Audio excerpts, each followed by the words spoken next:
Olá, queridos e amados irmãos, paz e graça a todos vocês que estão nos ouvindo e espero em Deus poder estar ajudando alguns de vocês aqui nesse canal, amém? E queridos,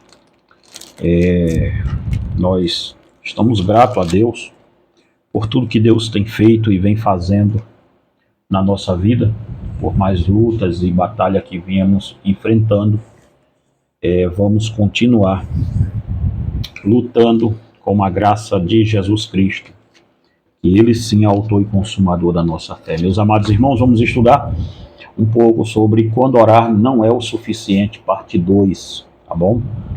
Irmãos, a oração é o único caminho, o caminho seguro que temos para falar com Deus. Não existe outro caminho, outro meio, outro método.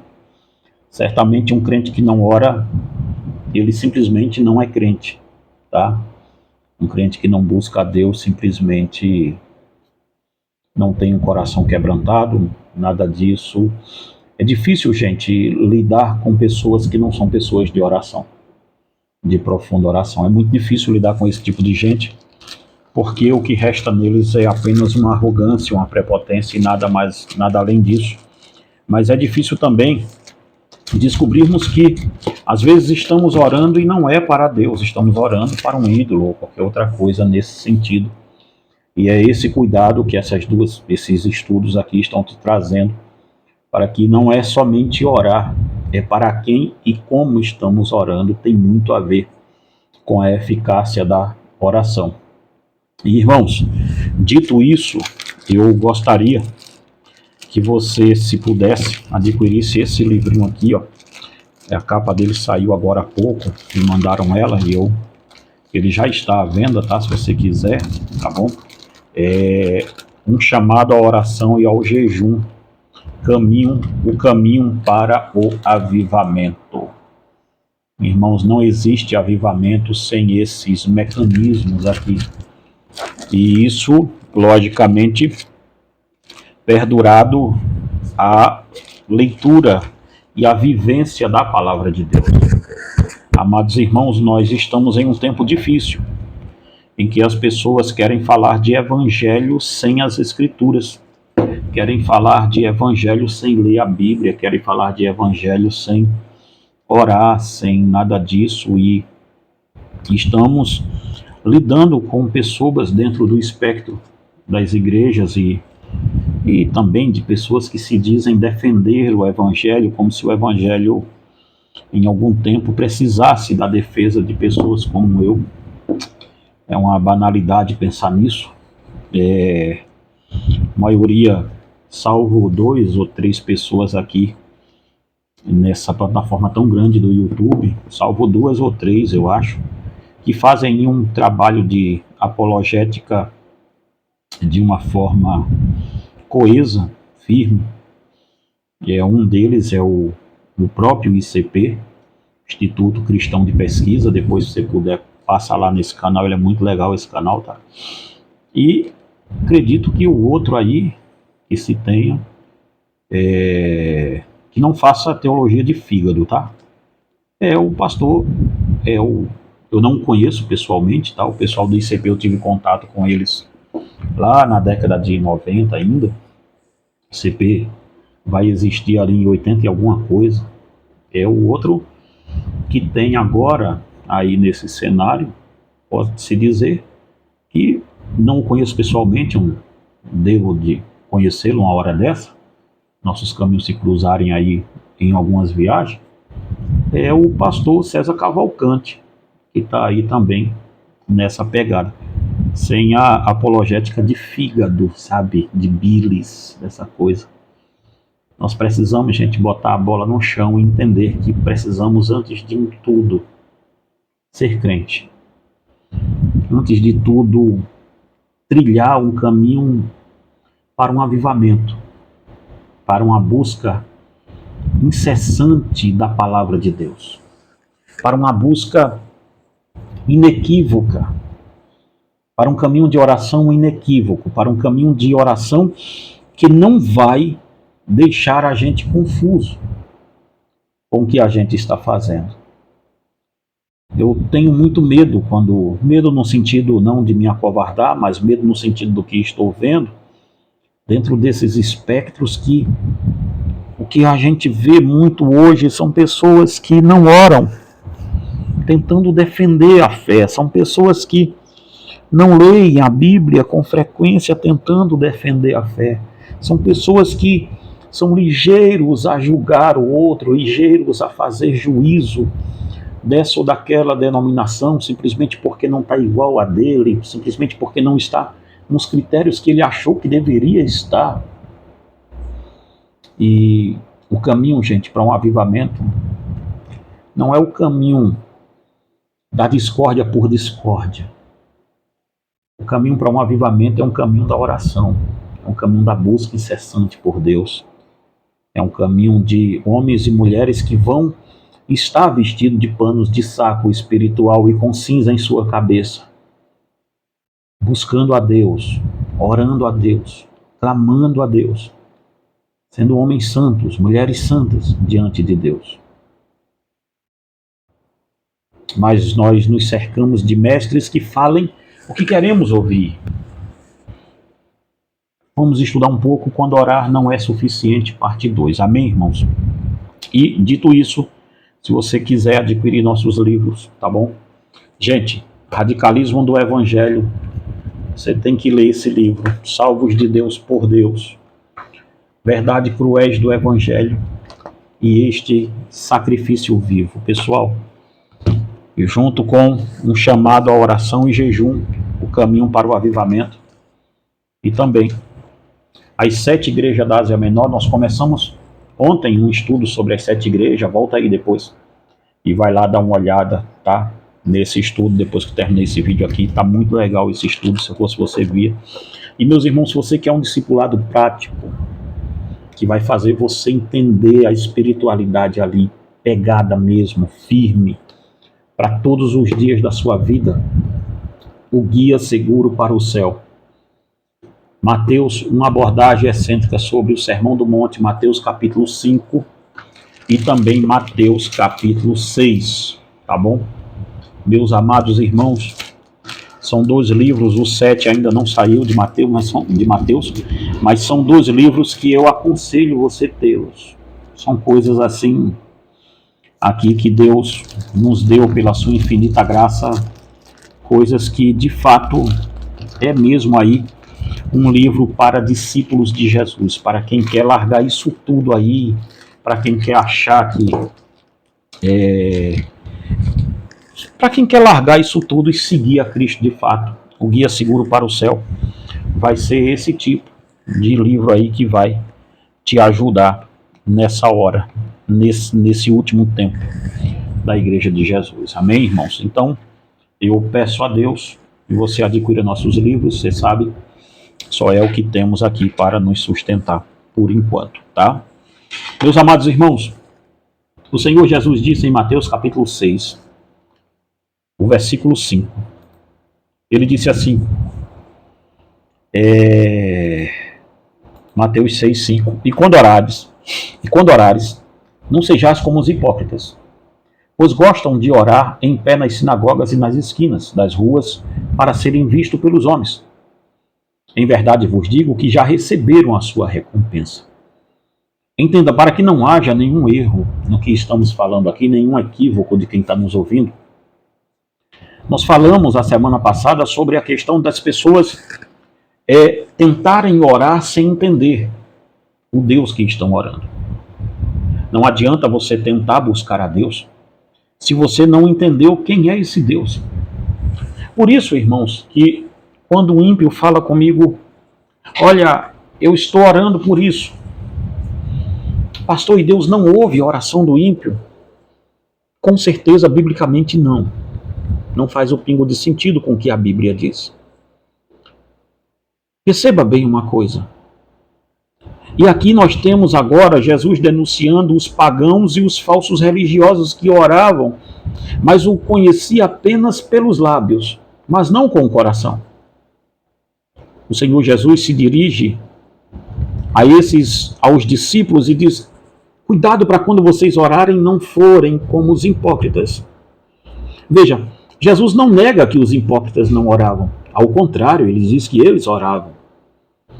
Jesus não está negando que eles não faziam clamores. Pelo contrário, Jesus está dizendo que sim, eles faziam isso. Jesus não diz que nós não devemos fazer porque eles fazem errado. Me entenda, não é isso que Jesus está dizendo.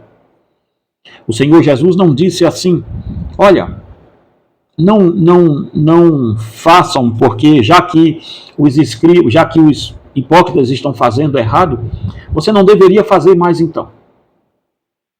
Esta é, irmãos, a maior desculpa que nós vemos, que nós ouvimos das pessoas quando dizem assim, eu não sei por que orar tanto, eu não sei porque os hipócritas também oravam muito.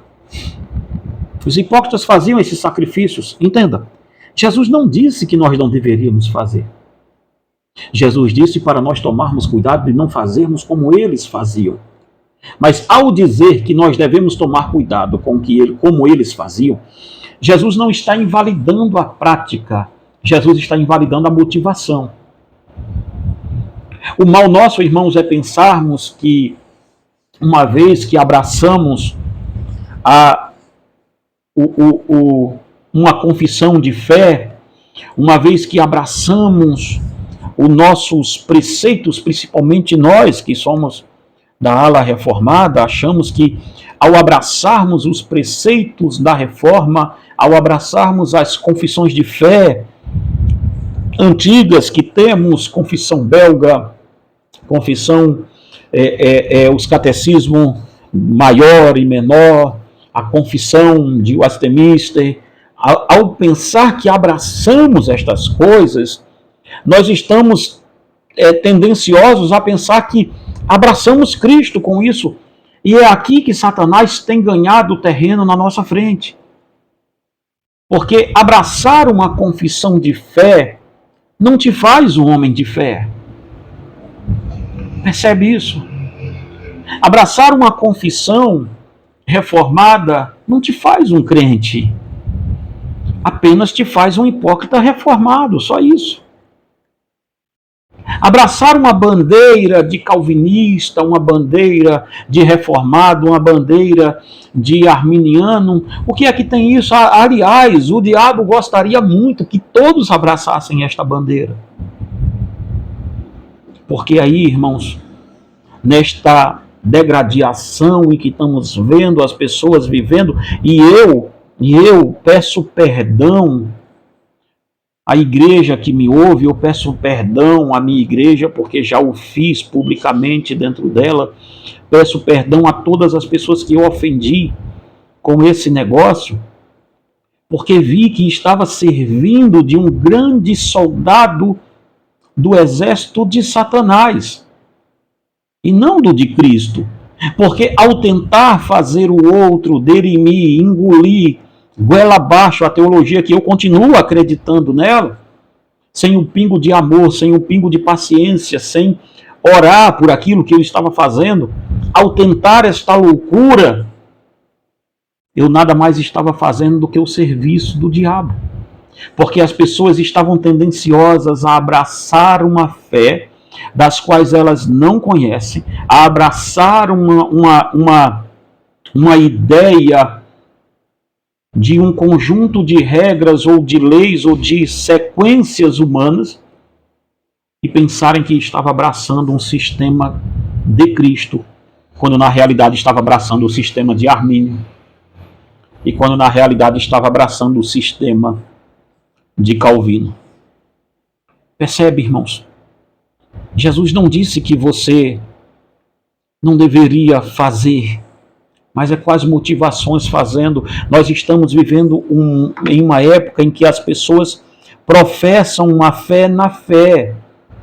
Nós que somos da ala de cá, reclamamos muito dos nossos irmãos pentecostais, dizendo que eles abraçaram uma fé que não conhece, uma fé no fideísmo, uma fé porque crê nas coisas sem nenhuma base bíblica. Mas encarecidamente diante de Deus, amados irmãos, a minha pergunta a você é que critica tanto, os nossos irmãos pentecostais, você que os critica tanto, você, meu amigo pastor, que critica tanto essa gente, como eu já fui um crítico deles, hoje em dia já nem penso nada nem parecido nisso. Eu pergunto a você que é um pastor reformado, você tem certeza que você tem ensinado toda a verdade de Deus na sua igreja? Você tem certeza mesmo que você tem levado a ferro e fogo até a última consequência as verdades de Deus? Ou você está pronto a pensar, a atender em levar as verdades do calvinismo e erguer muito alto esta bandeira, dividir a igreja, destruir com ela, ou levantar a sua bandeira de Armínio lá no alto e ir para dentro do seu púlpito com aquilo? Quantas vezes tentei fazer isso e fui somente um tolo arrogante? Porque o escritor aos Hebreus diz que nós, do lado de fora da cidade, deveríamos levantar bem alto o estandarte, a bandeira do estandarte de Jesus Cristo. Nesse canal aqui, tanto no Queria Também Pensar, quanto na Voz do Cristianismo, você não encontrará mais um homem disposto. Você encontrará um pastor de linha reformada como sou eu. Ok. Disposto a defender a fé em Cristo com unhas e dentes contra as heresias. Mas jamais disposto a colocar um povo maior do que o outro. Isso é uma estupidez diabólica. E nós estamos vendo hoje as pessoas orando e querendo buscar a Deus de uma forma desordenada. Veja, não raro estamos vendo um grande clamor a favor de um direcionamento à oração. Nunca se falou tanto sobre oração. A palavra de ordem é avivamento. A palavra de ordem é busca. Vemos algumas pessoas orando, vemos algumas pessoas que aparentemente buscam. Mas a nossa nação anda como um bêbado cambaleando. O nosso povo bebe iniquidade como água. Meus amados irmãos, não é de se assustar que com essa explosão de igrejas evangélicas que aí está, não é de nos assustar que nós estamos vendo, e de novo, nós que somos reformados não deveríamos nos colocar na posição de acharmos que estamos acima disso, porque não estamos. Não estamos, amados irmãos. Nossas igrejas são tão profanas quanto as outras. Nós estamos bebendo iniquidade como água. A igreja do Senhor Jesus Cristo nunca andou tão longe de Jesus. O que está acontecendo aqui nesse texto que Jesus citou, de Mateus capítulo 6, é justamente isso. O Senhor Jesus não negou que os fariseus fossem homens de oração. Ele nunca negou que aqueles homens oravam, assim como não negou que aqueles hipócritas davam esmolas. Mas o que será julgado é justamente o motivo do coração de quem ora. Jesus não está julgando a oração em si, porque ele não está dizendo que orar é errado. Ele está dizendo que orar faz parte, é centralidade da fé cristã a oração. A oração é uma das doutrinas centrais do ser cristão. Eu vejo as pessoas aí que qualificam uma certa igreja como seita, porque não lê a Bíblia. E as que mais falam que ela é seita porque não lê a Bíblia é a que menos lê a Bíblia também.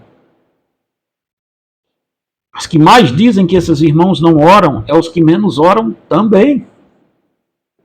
Entende? Que dizer que vai orar, dizer que vai buscar, dizer que vai fazer, para Jesus, irmãos, não é somente fazer. Para o reino do céu não é somente fazer. Para o reino do céu é a motivação pela qual você está fazendo. Quais os motivos que estão te fazendo fazer o que você faz para o reino de Deus? O que te motiva a orar? O que te motiva a estar de joelhos? Esta é a pergunta que deveríamos ter sempre. O que me motiva a orar? O que me motiva a estar de joelho? Saiba disso. Não orar é pecado. Não ler a Bíblia é pecado.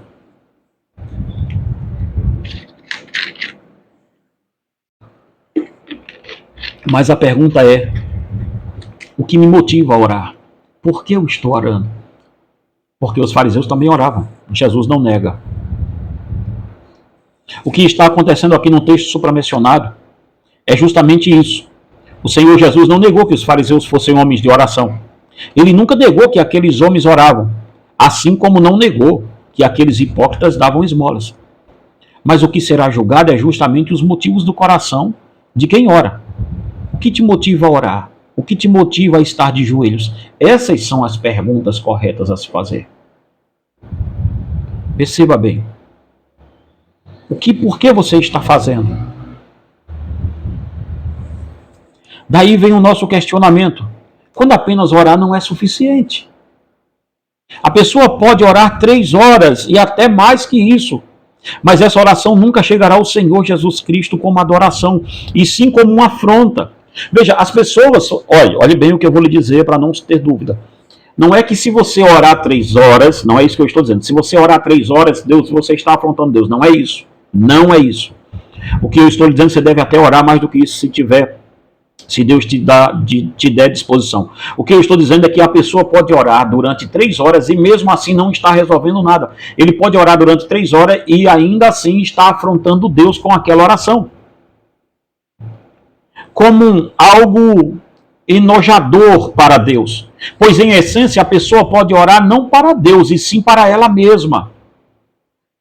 Não para a glória de Deus, mas para a sua glória. Irmãos, tomemos muito cuidado porque Satanás, o nosso adversário, ele é o bicho mais sagaz que se existe hoje na Terra. E ele pode fazer muito bem com que você pense muito que está orando para Deus, quando na realidade você está orando para você mesmo. É uma linha de medir muito tênue, muito fina isso aqui. Veja o que Jesus fala sobre os fariseus, pois gostam de orar em pé nas sinagogas e nas esquinas da rua. Veja, Jesus não diz que eles não estavam orando. Jesus vai dizer os métodos dele. Por que eles estavam orando? Por que nas esquinas? Por que nas sinagogas? Por que só ali? Com essa passagem, o Senhor Jesus não está afirmando que a pessoa não pode orar em público. Não é isso que está sendo dito aqui. Pois se assim fosse, não poderíamos orar na igreja, tampouco em seu trabalho. Entretanto, o próprio apóstolo Paulo afirmou que devemos orar em qualquer lugar, como está em 1 Timóteo 2,8. Baseado nesse texto, encoraje qualquer pessoa a orar em seu trabalho quando lhe for solicitado e orar por qualquer ocasião. O que fica aqui é a pergunta. Paulo fala que devemos orar em qualquer lugar? Como explicaremos as críticas do Senhor Jesus aos fariseus que oravam em público, então? Se Paulo diz que podemos orar em qualquer lugar e Jesus está criticando os fariseus que oravam em público, então como a gente vai conciliar essas duas coisas aqui? A questão de Jesus Cristo não era com o ato da oração, tampouco com o lugar onde estava se orando, mas censurava as motivações dos fariseus. Quando o próprio Senhor Jesus segue dizendo, veja a sequência desse texto, pois gostam de orar em pé nas sinagogas e nas esquinas das ruas, para serem vistos pelos homens. Perceba, Paulo diz que eu posso orar em qualquer lugar, mas vai depender por que eu estou orando naquela esquina. Eu posso estar orando naquela esquina com o braço cruzado, sem ninguém estar vendo o que eu estou fazendo ali. Mas eu posso fazer daquela esquina um estardalhaço muito grande, levantar as mãos e sair gritando pelo meio da rua para que todos vejam que eu estou orando pelaquela rua, por aquele lugar, e essa coisa toda. Entende? O que Jesus está criticando aqui, censurando, não é a questão da oração em praça, não é a questão da oração na rua, não é nada disso. O que Jesus está criticando aqui, essa era a maligna motivação dos fariseus, que não buscavam apresentar o povo a Deus, ao Deus da oração. Estes esperavam pelos aplausos dos homens. Era aquela espiritualidade envernizada, mas que por dentro do verniz estava carcomida, estava destruída. Era a motivação do like, do clique. É aquela pessoa que ao orar, quando ele vai para um monte, eu não tenho nada, nenhuma indisposição com isso. da pessoa se retirar e orar em um lugar diferente, e orar em uma mata, em orar em um monte. Não tenho, irmãos, diante do nosso Deus, não tenho nenhum problema com isso. Não tenho. Não tenho mesmo, tá? O problema que eu tenho é quando a pessoa tem a necessidade de levar um celular para lá e filmar que ela está lá. Aí eu tenho um problema com isso. Porque você está querendo mostrar para quem que você está no monte. Você está querendo mostrar para quem que você está orando em determinado lugar.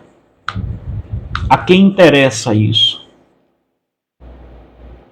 Não interessa somente a você e a quem foi?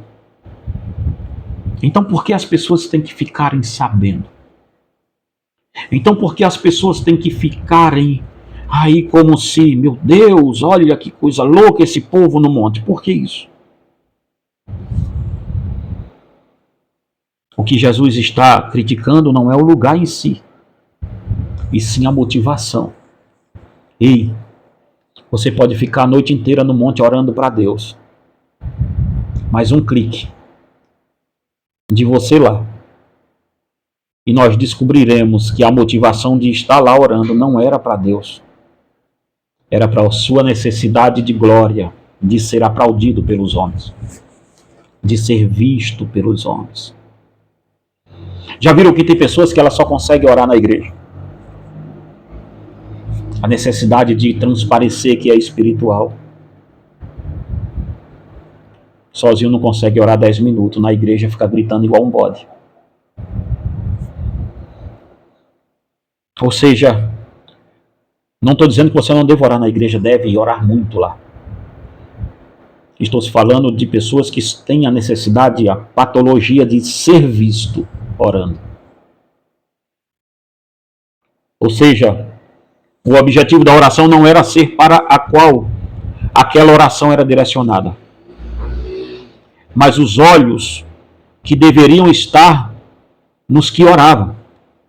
Eis o motivo da censura de Jesus concernente a isso. Deus não era o alvo da oração.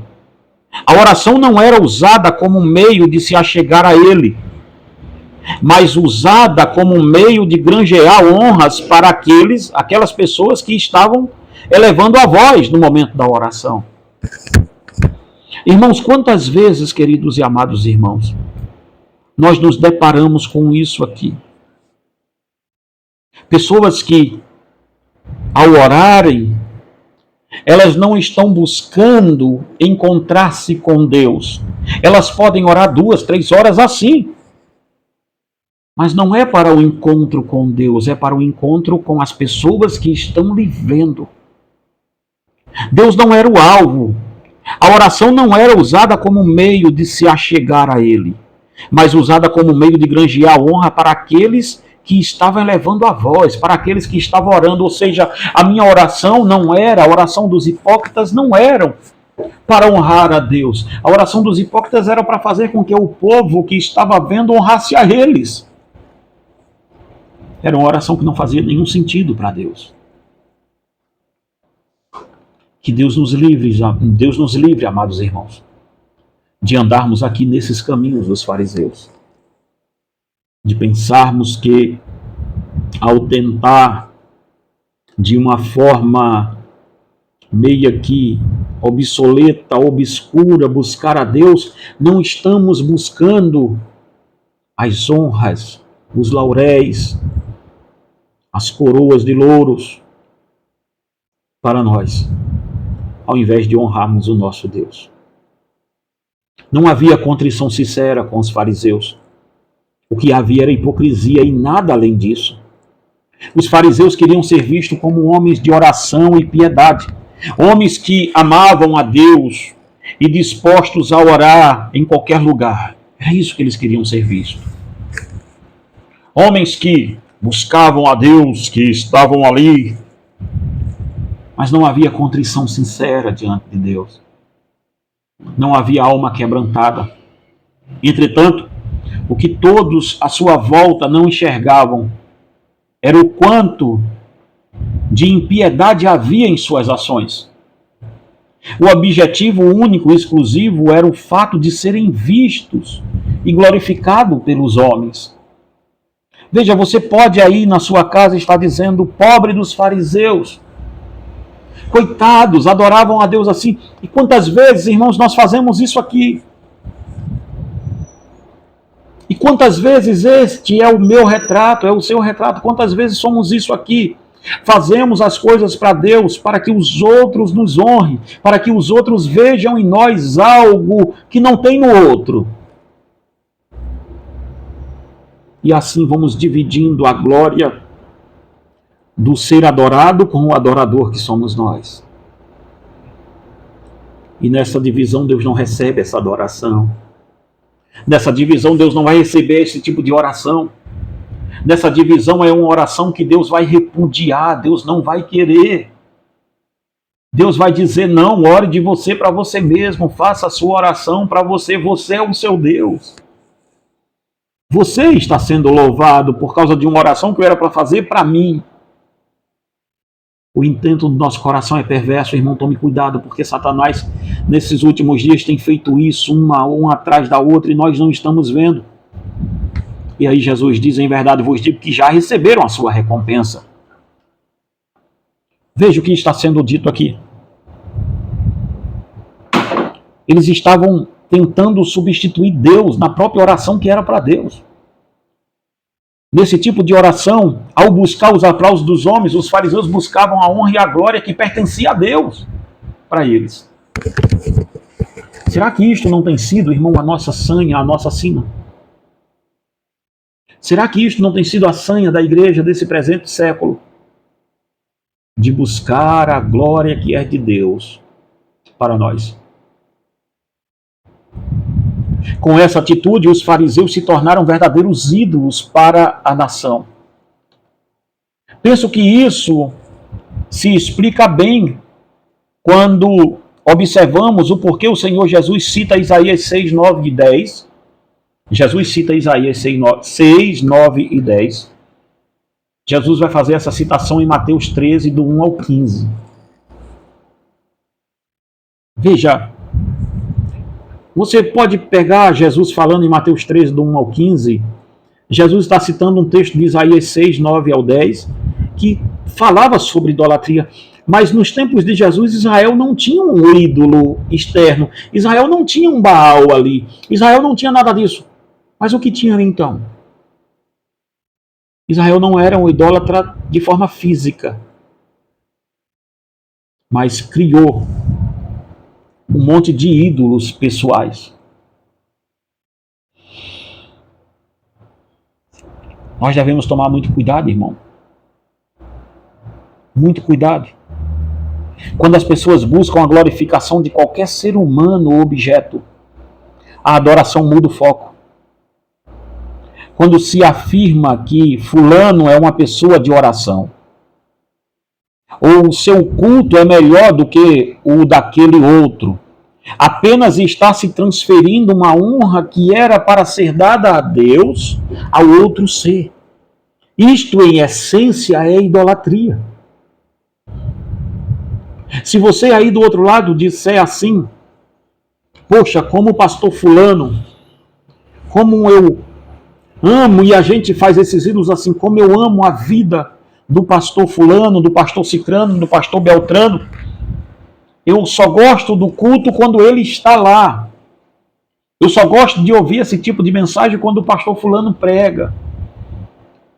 Você não está lá, o motivo não é mais a pregação, o motivo é o pregador. Você não está lá mais por causa da pregação. Você está lá por causa do pregador. Eis aí o seu ídolo. Infelizmente, eis aí o seu ídolo. Esta é a grande realidade nossa. E quando os nossos ídolos caem, porque Deus os derruba, aí nós ficamos órfãos, ficamos desnorteados, sem saber o que fazer. E agora, meu Deus, o meu ídolo não está mais aqui, o que é que eu faço? Você rapidamente cria outro. Porque estamos vivendo num tempo como os dos fariseus. Os fariseus viraram ídolos, substituíram a adoração. Fizeram como Arão, que fazia bezerro de ouro para os outros. Lembra disso? Substituíram, negaram a adoração, substituíram a adoração e o objeto da adoração. Pois é aqui que a apostasia chega ao seu apogeu. É quando o objeto da adoração é trocado. Quando o que lhe motiva a orar não é mais Deus, e sim o outro que está orando com você. Quando o motivo de ouvir uma pregação não é mais a pregação em si, e sim o pregador. É aqui, gente, que mora todo o pensamento abjeto de um idólatra. É quando fazemos homens não maiores. É quando fazemos os vasos de barro brilharem mais do que o tesouro que Deus escondeu dentro deles. Percebe? Paulo diz que somos vasos de barro com tesouros escondidos dentro. Mas os adoradores dos fariseus, os fariseus não queriam que o tesouro aparecesse porque eles nem tinham.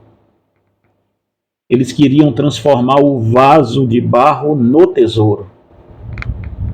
Esta tem sido a grande falha nossa, irmãos.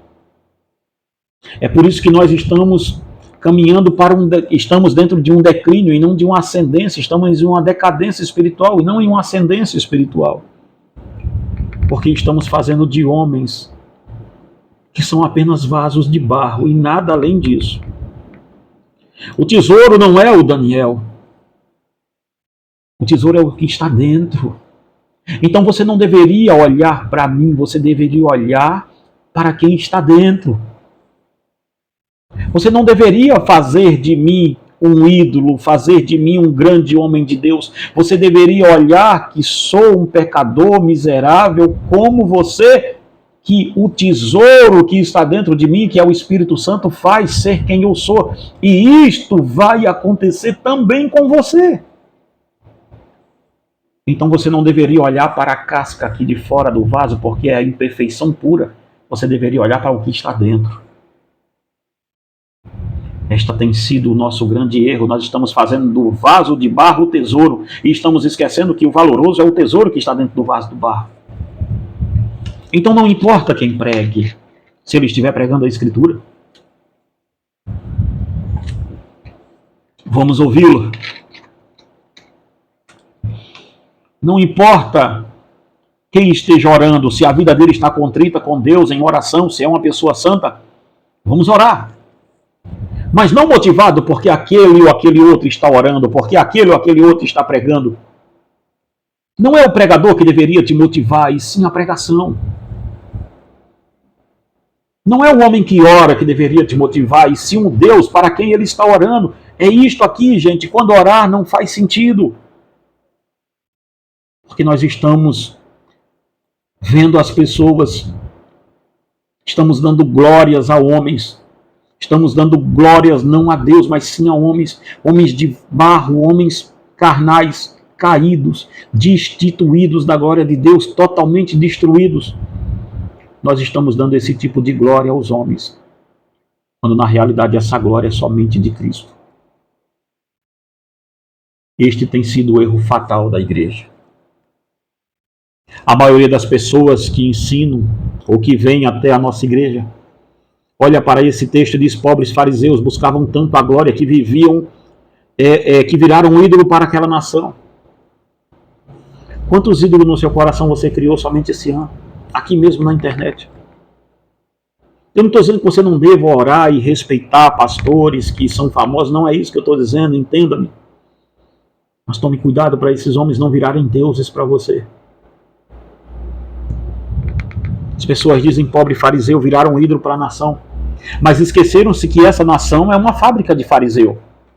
É uma fábrica de homens que amam trazer a glória para si.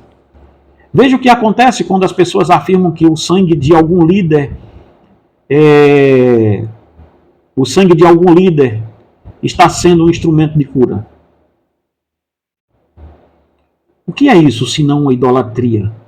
O que é isso senão um bezerro de ouro no meio da igreja? O que é isso senão a maior cegueira idolátrica que já enfrentamos? Assim como Israel nos dias de Jesus, os cristãos de hoje estão se orgulhando de não serem mais idólatras como os papistas, mas os seus corações estão presos a outros pontos de idolatria. O culto à personalidade, o culto à fé do pastor e não ao Deus do pastor. Este tem sido o dilema. Foi por causa dessa idolatria que o Senhor Jesus reavivou a profecia de Isaías para os líderes espirituais de seus dias. Penso que os crentes de hoje conseguem fazer com que os fariseus dos dias de Jesus se transformassem em calouros, no quesito buscar a glória humana, ou virar ídolo para o povo. Cuidado, meus irmãos pregadores.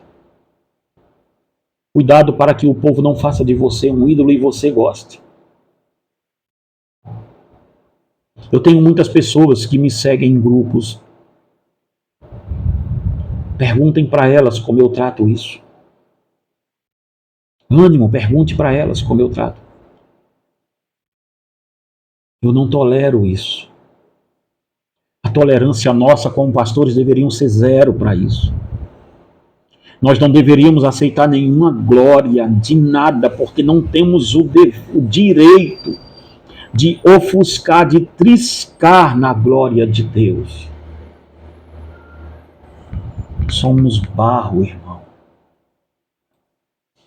Cuidado, irmãos, para quando orar, as suas motivações não serem as motivações dos fariseus. Orar para ser visto, orar para ser honrado, orar para ser reconhecido como mulher de Deus, orar para ser reconhecido como homem de Deus, orar por reconhecimentos humanos. Isto não é oração. Deus não está ouvindo. Então sim, tem muita gente orando hoje que não vai passar de nada.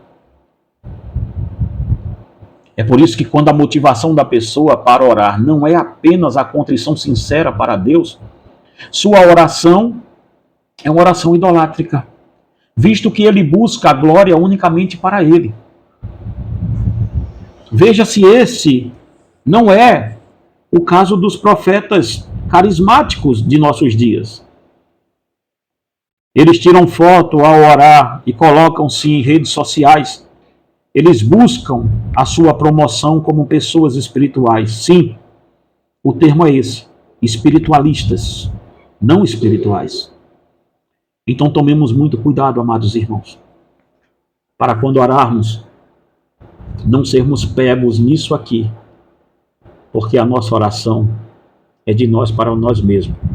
No próximo vídeo sobre oração, vamos falar sobre: mas tu, quando orares, entra no teu aposento, fecha a tua porta, ora ao teu pai que está em secreto, e o teu pai que vê secretamente te recompensará. Aí sim nós vamos começar a falar sobre a oração eficaz. A oração que faz sentido.